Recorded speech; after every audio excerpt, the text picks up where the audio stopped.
It was so cold at Anfield on Saturday that the wind felt as if it was slicing through you. Usually, with 3 points comfortably secured, Liverpool supporters would have made early darts for the exit. Saturday, though, was different. This famous old ground had witnessed something out of the ordinary, and a snapshot at the final whistle proved it, as a number of fans in the main stand dashed towards the tunnel.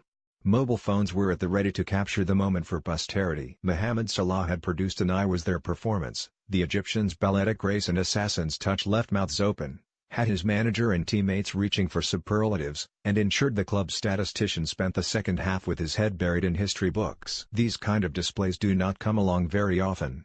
We live in an age when people regard something good as being great, and the phrase legend is horribly and liberally tossed around, so it is difficult to find the words to do justice accurately to what Salah did to Watford.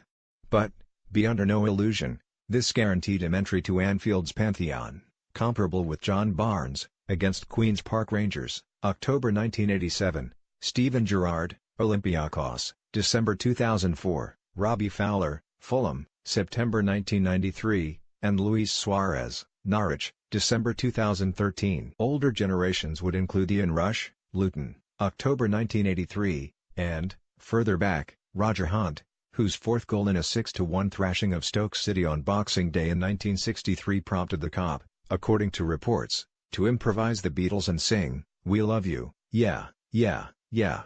It is not hyperbole to say Salah belongs in such exalted company. He has 36 goals for the campaign, the fifth highest personal haul in Liverpool's 125-year history. With a minimum of 9 games to go, he is odds-on to join Rush and Hunt, the only men to have hit 40 in a season. Salah's numbers are eye-popping, but there is much more. Numbers alone wouldn't make 50,000 fans stay out in a blizzard. It is his magnetic close control and the ability to dribble as if being guided by a joystick. Each time the ball arrives at his feet, there is a hum of anticipation. Magic beckons. Goal number 1 in this 5-0 slaying was all the evidence you need. He did to Miguel Britos, teasing and teasing before dumping him on his backside, what Lionel Messi did to Bayern Munich's Jerome Boateng in a Champions League semi-final 3 years ago. Salah is not the same as Messi, Watford manager Javi Gracia, who has experience of managing in La Liga against Barcelona's little genius, explained. But in this moment, yes, they are on the same level. They are different types of forwards, but both are equally dangerous. You can do everything right in your defense, and in one moment you are lost. Players like Messi and Salah, they make decisions, and they decide games. It doesn't matter about your shape, your plan, or your work. A player like that can change it in an instant. That is what happened with Salah. After 4 minutes, it was clear Salah was in the mood.